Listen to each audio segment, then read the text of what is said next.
Hi Year 6, hope you're all okay. This is going to be our taught session following our Teaching Live session 2, which was yesterday with Pi Corbett and John Sutton. Again, it was a really great session. So following on from that, we're just going to have a couple of lessons thinking about creating dragon poems. And I've just broken it down a little bit to try and help give you some more guidance for your blog. So here we go. This is the plan that I've come up with. Again, last weekend I did change it ever so slightly, so it may change again, but we'll go with this for now.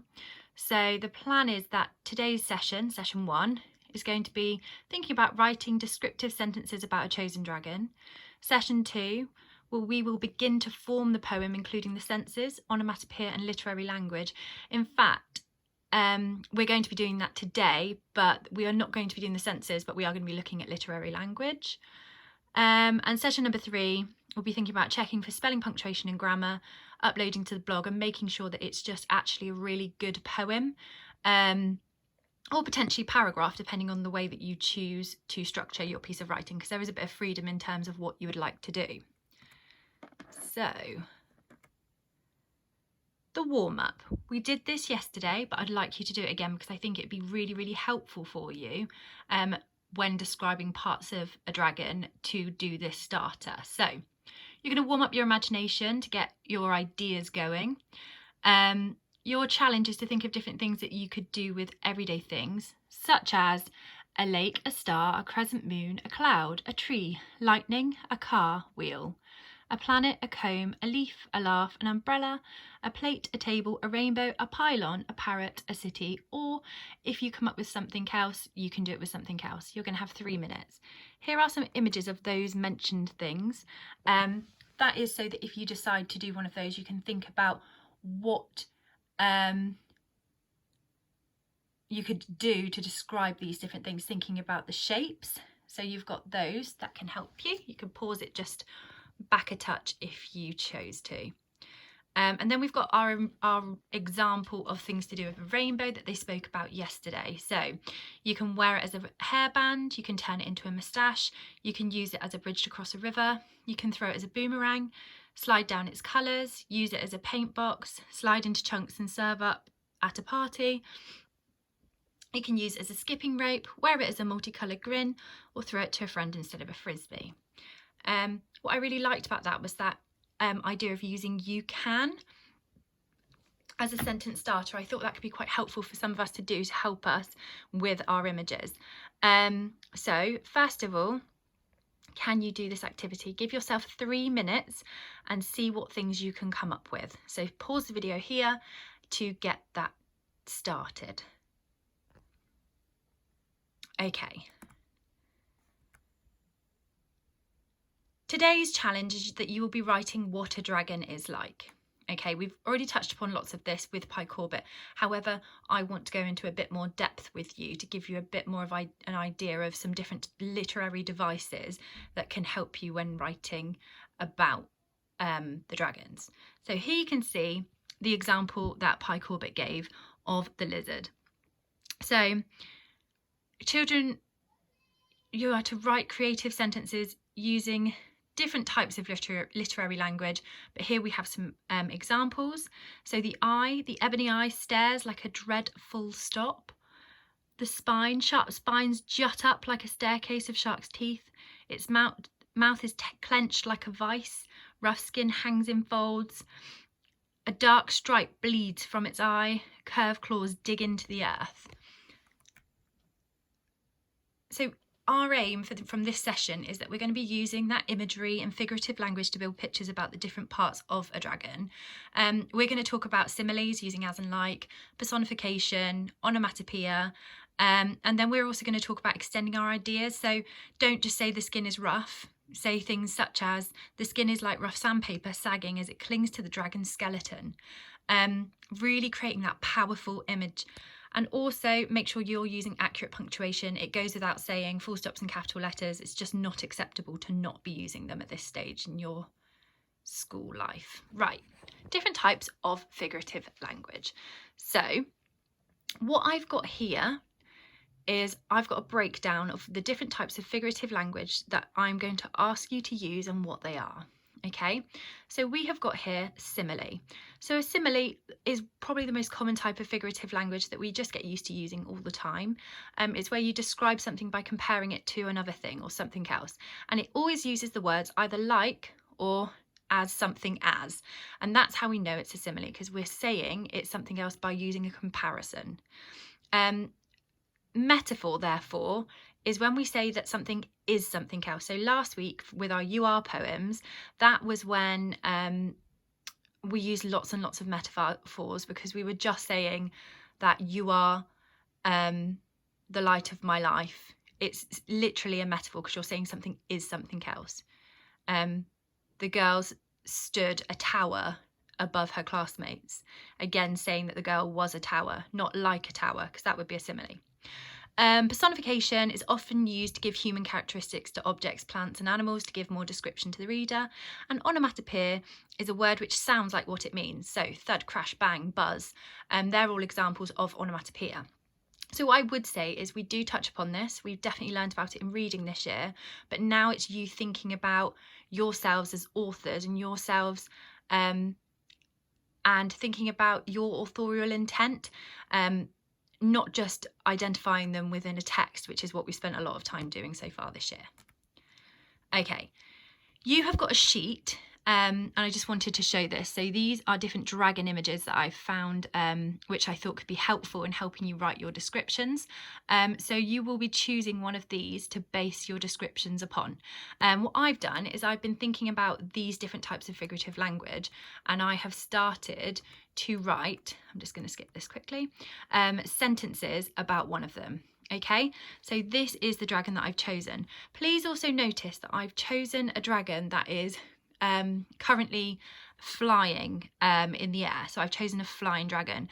It's important that you think about what context your dragon is in.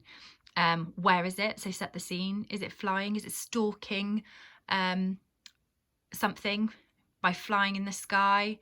Is it in a cave? Is it in a mountain setting? Is it guarding treasure in a cave? Think about the setting, because that might help you with a really clear image of what the dragon is doing. So I've gone for this dragon and it is flying. Okay, so, and what I've tried to do is I've tried to create sentences using the different types of figurative language. So I do have, I've noted that it's got a thorny spine. And then now I'm going to talk about the shape of the spine, particularly, I'll come back to that, sorry.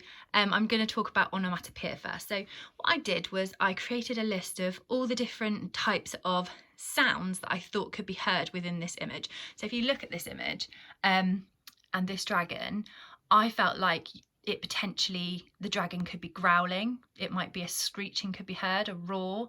And then the next ones are all about the movement of the dragon. So I thought that you might hear the wings thumping or thudding or clapping or whipping or whooshing, or maybe the sound wham if it slams into something.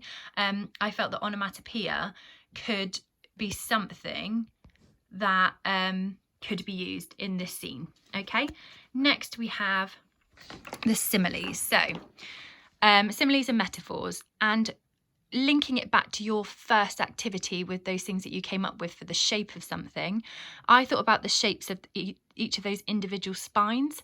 I could use them as metaphors later down the line. So I've got crescent moon, boomerang, grin, scimitar sword, bridge and banana. So I'll come back to some of those with later ideas that I had. And then we've got personification. So I started thinking about what human qualities could I give to things in this image. So I've got the angry night sky. I've got the aggressive thorny spine, because I think it looks quite angry and quite threatening. Similarly, I said that it had threatening black holes for eyes, that could work as well. And then what I've started to do is I started to think about these different things that I came up with, these different ideas, and I started to put that into a couple of sentences. You will be doing this activity. So what I'm going to ask you to do is to write a sentence about the different parts of the dragon. So I've done a couple just as an example, but I broke it down into eyes, skin, jaws, teeth, tongue, scales, spine, wings, talons and claws. And I've done 2 example sentences, and I wanted to point out the different figurative language that has been used throughout that. So for the spine, you will see here that I've mentioned the crescent moons, and then I've got words like threatening and aggressive and angry, and I actually quite liked them in terms of personification. And I just generally commented on the fact that the spine was thorny. So what I've got is I've come up with the dragons. Please note that dragons does have an apostrophe because it's the spine of the dragon, therefore it's a possessive apostrophe. So the dragon's thorny spine, threatening to attack, stands in enraged crescent moons. So enraged is another word for angry, but as you'll see in the next sentence, I used angry and I realised I'd repeated that word, so therefore I changed it. I used a thesaurus to help me. Next, I've got for the wings, its wide charcoal wings, as dark as a black hole, whip ferociously through the angry night sky. So what you'll see is I haven't necessarily used my ideas exactly as I had. I had an idea for black holes, but I've changed it. I thought about threatening and angry and aggressive, and the crescent moon shape because I liked that, to come up with these 2 sentences. So what I've done is now I've pinpointed the different types of figurative language that I've used. Metaphor, I've said that the spine stands in angry crescent moons. It doesn't, it's just a play on the shape, but that is creating a metaphor. I've also used the word angry. Oh, I haven't actually, I changed it to enraged, but that is also personification. I then used a simile, as dark as a black hole. It's comparing the charcoal wings, the colour, the darkness, to that of a black hole. I started off with a couple of cliches, I'll be totally honest, as black as the night, and I just thought Pi Corbett would not allow me to do that. So then I tried to think outside the box and I came up with the black hole. So onomatopoeia, I've used the word whip, and that's onomatopoeia because obviously you can hear that sound, and I'd come up with that in the previous slide. Then we've got personification. So again, I've said the angry night sky. So I've given a human quality of anger, and I've associated that with the night sky. Similarly, I've said the enraged crescent moons, again, giving a human quality to that image. So that's how I've used different figurative languages. So I've got an onomatopoeia, personification, simile, and metaphor. Okay, so your task, this is going to be your task. I want to talk you through this first. You're going to write creative sentences to describe what a dragon is like. Notice the key details. Bring it alive. Write a descriptive sentence about each detail. Don't forget to picture that scene. So I've done a dragon in a night sky, and it's flying. So I'll be using words like stalking, to imagine that creepiness. I'll be using lots of like words to do with anger and aggression and threatening, to try and build that image. So it depends what you would like to do. But picture the scene. Is it in a cave? Is it in a cave protecting treasure? Is it stalking in the sky? Is it above the clouds? Is it in the mountains? Think about all of those parts so that you can really create that image. And it will help you when we write our actual poem. At the moment, you're just writing a sentence about the different parts. Don't forget to suggest what it might look like or what it reminds you of. The eye could be like a moon, a black sun, a porthole, a tennis ball, a plate, etc. Think about that first activity and how that can help you. The shape is really important, so please remember that. Writing details about the shape and thinking what it may look like and those other shapes and how that links to other things, that's where your really good figurative language and metaphor will come from. So remember to picture the scene. These are all hints and tips. Use those figurative pieces of language. If you're unsure, you can always go back and pause the video on any slide to get ideas. You can go back to different parts of the video to help you for those examples. So I've obviously given you some more examples here, or reminders of what they are. Extend your ideas. So don't just settle with the skin is rough. It needs to be more specific. Skin rough like sandpaper, sagging as it clings to the dragon's skeleton. I love the word clings in that. You can use alliteration, so repeat similar sounds, so whipping winds. Other things to remember, name it. Say tarantula, not spider. Spider's very vague. It's that when we were talking about that image of the dog and we were saying name the dog, name the place. So name it, name the exact thing. Don't be vague. Always reread it. Keep rereading to check that it makes sense.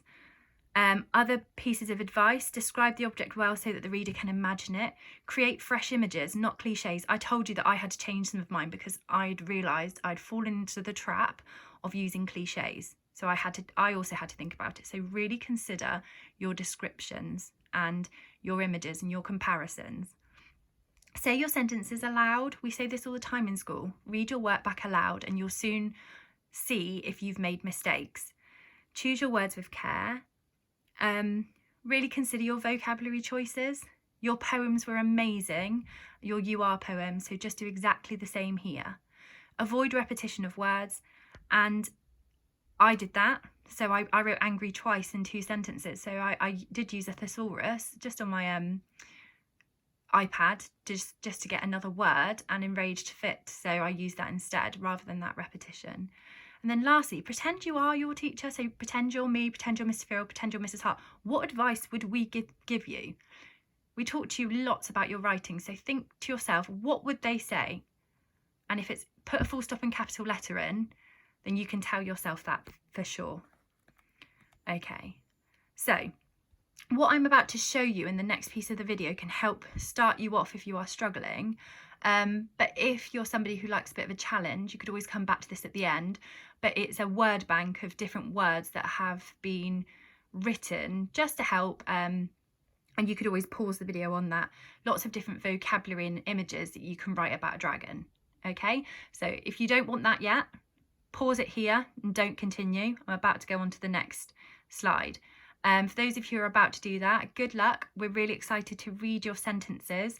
At this stage, you're just writing sentences about each detail, okay? You're not yet completing your whole poem or your whole paragraph. This is just you thinking about the scene and describing the dragon within that scene, because there's a huge, vast difference between the dragon having its wings wide open flying and having its wings covering and protecting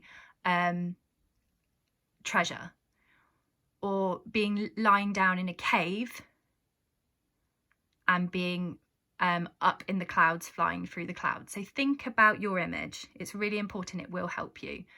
And how it's sat, and the talons and claws and the legs of the dragon will all be different in terms of the scene.